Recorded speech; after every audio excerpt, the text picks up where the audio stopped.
And so 1 meter by 2 meter is the table. Yeah. And I would like to use it as table runner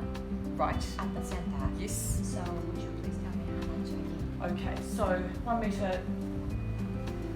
So this is 1.39. So do you want it to go over the edges of your table at each end? That would be nice. Okay. Hello everyone. Today's title is Fun Ways to Improve Your English. And this is a bit different from our usual stuff, but we will talk about this today. And I will mainly speak today because I was interpreter for 25 years and my husband and I have lived in New Zealand for 18 years now. And the thing is that I said I was interpreter, but I was born and raised in Tokyo. So I studied English as an adult to become interpreter. So I know things about learning English as a foreign language. というわけで改めましてこんにちは。こんにちは。さっき見ていただいた映像はこちらニュージーランドのうちの割とご近所で私の大好きなパブリック・オブ・ソサエティという生地屋さんで生地を買ってるところ店員さんとおしゃべりしているところの映像です。ちょっと関係ないんですけれどもこのお店あまりに可愛いのでちょっとリンクを貼らせていただきます。今日はその英語をいかに楽しく学ぶかっていうのがテーマなんですけど今その海外旅行に行けないからなかなかその英語といってもモチベーション保つの難しいと思うんですけれども私が思うのはその海外旅行に行こうと思って行ける時にその計画を立ててその前に語学を勉強していこうと思っても結局なんかいつもの仕事をしながらその海外旅行の支度とかしてて忙しいからあんまりその勉強とかちゃんとできなくて行っちゃってで帰ってきて次回こそはちゃんと勉強してもっとコミュニケーション取れるようになってから行きたいとか思ったりするでしょ？そうですね。なのでなんか行けない今が実はチャンスなんじゃないかと思っているんですね。その通りですね。それでモチベーションを保つ一つの方法としては、まだいつ国境が開くか分かんないけどももしかしたら意外と早く開くかもしれないし、その行けるようになったら次どこに行くかっていう計画をもう結構妄想して細かく立てちゃってでその時にどこでどういう会話をしたいかっていうことまで考えて勉強すると結構いいと思うんですね。で、はるちゃんはどこに行きたいんだっけ？いっぱいあるけど私今、マルタ島とかに行ってみたい。素敵。なんかあんまり思いつかない、目的地だけど英語圏なんだっけマルタ島。公用語英語らしいね意外なことに、なんか海辺のカフェとかでなんかワイン飲みながら、地元のおじいさんとか、おじいさんじゃなくても若い人でもいいんだけどなんか喋りながらなんか魚何食べるのとかなんかいろんなそういう会話をしてみたい。これどうやって作るの？いいですね。なんか私も、ちょっとなんか食べ物寄りっていう意味では似てるんだけど私は南仏がすごい好きで前に行った時もすごい楽しかったのね。でもっとなんかゆっくり滞在して、だからその場合はフランス語なんですけど言語は何でもいいわけよね。でファ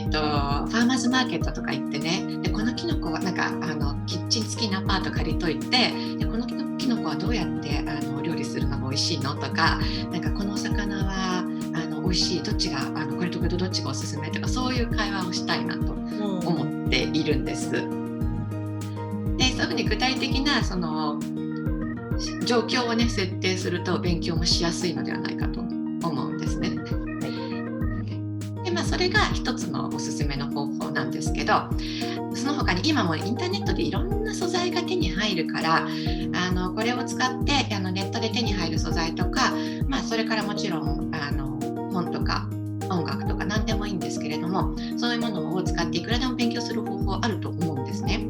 でこの後、本も一つあるけれどもあといろいろ YouTube の中でおすすめの素材を具体的にご紹介しようと思ってるんですがその大事なのはその英語の動画を見てで全部わかんなくても全然いいわけよね。もここのシーンが知りたいとか、ちょっとここが気になるっていうのがあったら、そこ何度も聞いて、でもちろん1回目で全部分かればそれがもちろんいいんだけれども、ちょっと分かんないなと思ったら、その字幕を出して、英語の字幕を出してね、でこういうことを言ってるんだ、その最初と最後は分かったんだけど、ここの真ん中にこういう音が入ってるのが分からなかったとか、そういうのって結構あると思うのね。なのでその英語の字幕を見た上で、今度また見ながら聞いて、その字幕通りに確かにそう言ってるなって納得がいくまで聞くとすごくいいと思うのね。で確かにこう言ってるって分かったら、今度その通りに繰り返してみるの、自分でその人の言ってる通りのリズムでね。でそういう風にすると、すごくそのフレーズが身について、で聞いてるだけじゃなくて、やっぱりその自分の口に出すことで自分のものになる気がするのね、私は。だからそういう勉強の方法がすごくおすすめです。いいですね。やっぱり口に出して言えることだったら聞けるもんね。そうなのよ。そうなの。そう、自分で言ってみて、自分で言えることだったらそう聞ける。それすごく大事。ネットのツールを使ってその聞くのももちろん大事なんだけれども、それを口に出すってすごく大事だと思います。あとはそのお気に入りのインスタとかブログとかを見つけて、でコメントしてみるといいですよね。それも別に完璧な英語じゃなくても全然いいので、見てるとみんな結構かなりカジュアルな感じの書き方でコメントしてる人多いし、でそれでもしね返事が来ればすごい嬉しいし、絶対読むと思うし、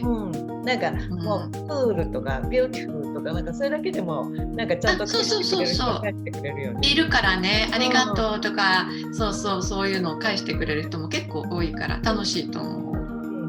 やっぱり自分の好きなジャンルでその勉強のツールを見つける、自分の好きなジャンルでその動画とかを見つけて勉強するっていうのが、やっぱり一番モチベーションを保つ秘訣だと私は思ってます。あとは独り言もいいです。家の中でね、ブツブツいろんなことしながらね、独り言言うの、英語で。私がよくあるのは、なんか何考えてた、なんか例えば私すごい物忘れが激しいので、なんかリビングに行ってと思って寝室まで来て何してきたんだっけっていうことが結構あって、 What was I thinking? っていうのは結構よくある。なんかそういう感じでね、なんか何でもすごい単純なことでいいので口に出して英語をしゃべる。誰にも迷惑かからないし、結構これはいいと思います。そうね。案外なんか難しいこと長い文章とかね言おうとすると手が止まっちゃったりとか、そうだよね。考え込んだりとかするから、簡単なことからだよね。そうなの。I like this color とか ASP とか、なんかそういう話でいいってことだよね。そう本当にそうなの。私も鍵どこ行ったかな、 Where are the keys とか、なんかそういうすごい簡単なで、ちょっと私が家の中でブツブツ言ってる映像をちょこっとご覧いただきます。A bit more. A little salt. That smoked mackerel is quite salty, so we shouldn't put too much salt in it.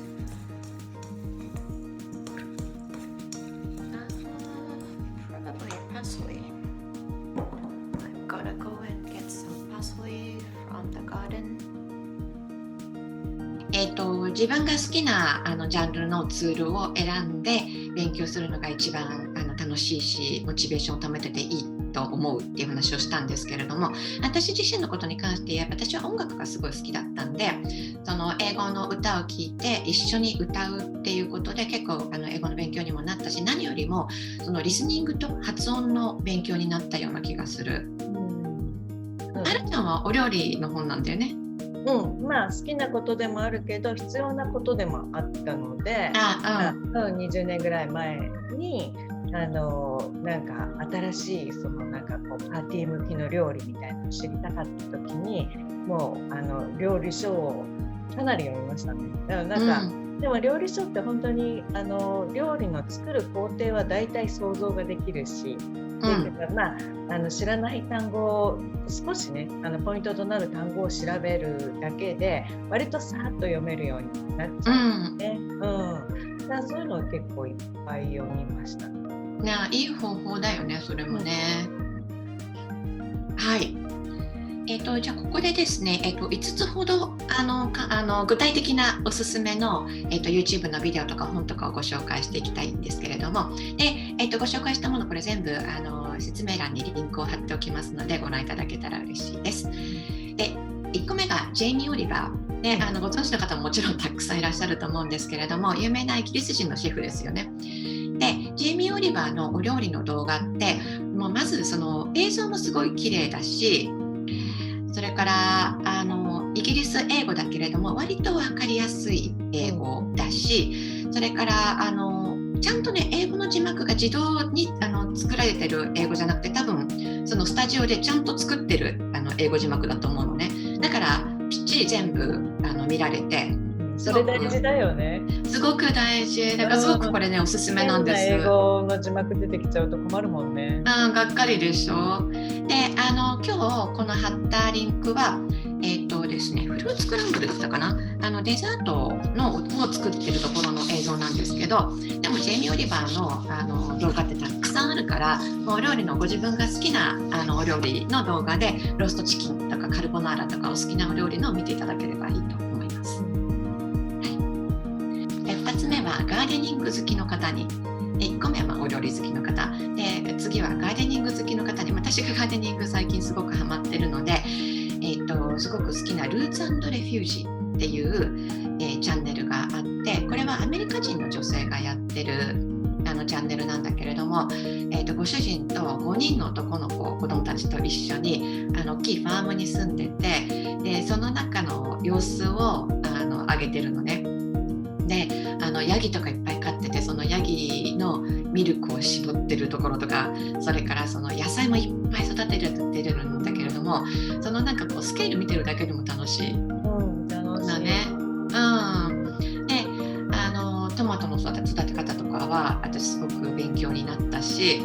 それからこれは今回リンクを貼るものに関してはスケールは大きくないんだけど、そのお金をかけなくてもすごく簡単に冬中外で葉物野菜を育てられる方法っていうすごい人気の動画なので、この人の中でも。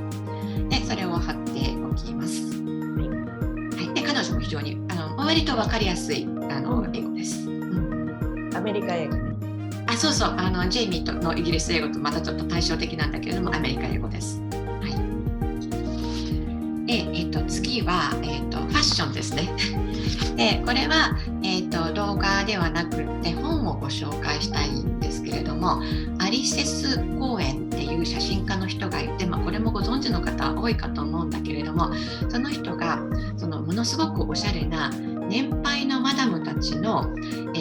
姿を撮った写真集を出してるのね。アドバンストスタイルっていう。でこれがまたすごく素敵で面白いので、これをご紹介したいと思っています。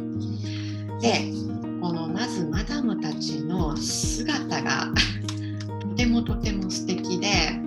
なんかこういう感じとかね、かっこいいのよね。でも皆さんものすごく個性的で、こういう感じとか素敵ね。素敵だよね。あとね、だって90歳とか100歳とかそのくらいのそうなのよ。もっと若い方たちももちろんいらっしゃるんだけども、上はね100歳超えてる方、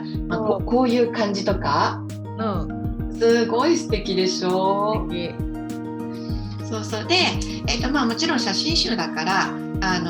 写真が映像が主なんですけど、でもなんかこれを見てると、なんかこの方たちって一体どういう生き方してるのかしらって本当に思わせる素敵さなのね。でその中にこの彼女たちのその言葉っていうのがちょこちょこ載ってるわけだから、それも読みたくなるのね。すごく短いんだけど、例えばこの方とかはもう毎日その人生っていう劇場のためにブレスアップするのよみたいなことをおっしゃってるわけで素敵でしょ。でなんかそういうのも文字がこう文章が短いのも読みやすいし気軽にとても素敵なのでこれおすすめです。なんかふみちゃんとこの作る前この動画の前にちょっとミーティングした時に、例えばファッションでもいっぱい素敵な YouTube あるよねみたいな話をしたけど、その動画だとやっぱりそのファッションに釘付けで英語とかって字幕とか見る暇ないよねとか耳使って聞く暇なく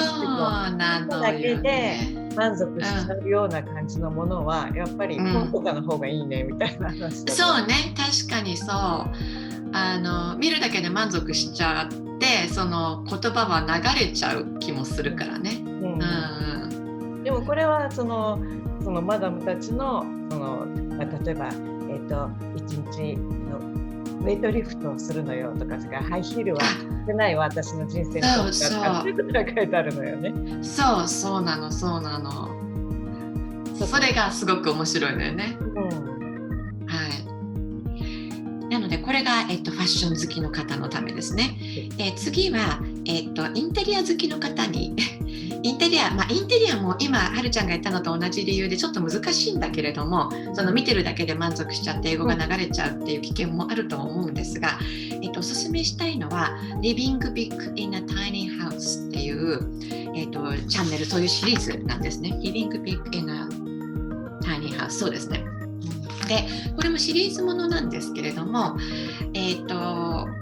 シリーズの中でもはるちゃんも大好きです私も大好きな動画のリンクを貼っておきます。でこの女性の英語はものすごく分かりやすいわけでは正直言ってないんですけれどもお家がものすごくこうユニークで素敵でこう自然の中に建てたものすごくちっちゃいお家なんだけどそれは彼女自身が設計して建ててるお家なのね。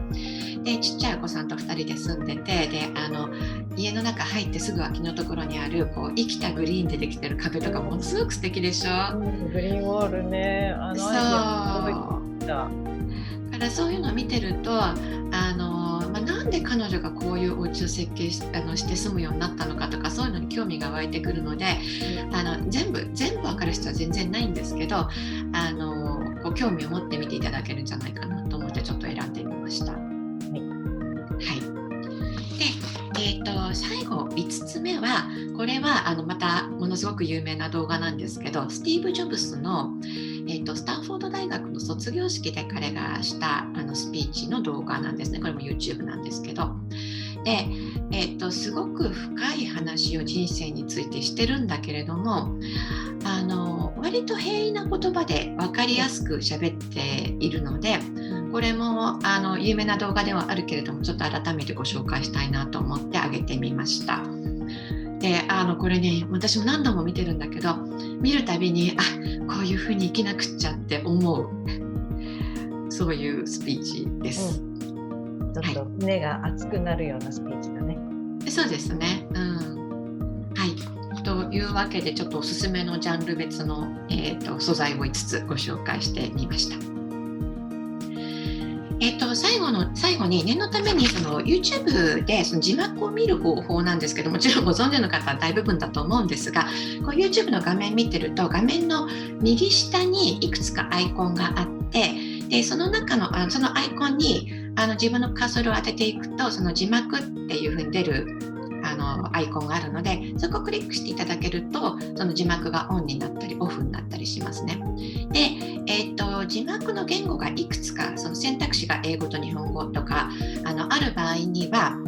歯車の形みたいなのしてると思うんだけれどもそこにカーソル持っていくと設定っていうのが出てくるところを押していただいてそこで字幕の言語を選んでいただけると好きな言語が出てきます。でちなみに私たちのこのビューティフルリビングの動画も、全部英語の字幕ついてますしもしよろしかったら勉強の素材に使っていただけたらそれもとても嬉しいです。ふみちゃんがね手作業で字幕つけてるんですよね。そうですね手作業でつけてますでは、今日はご視聴ありがとうございました。で次回なんですけれども、次回はお庭とかそのベランダとかっていうアウトドアのスペースを、私たちの場合は、庭をどういうふうに楽しんで使っているかっていうことをお話ししたいと思っています。約2週間後の配信を予定しています。どうぞよろしくお願いいたします。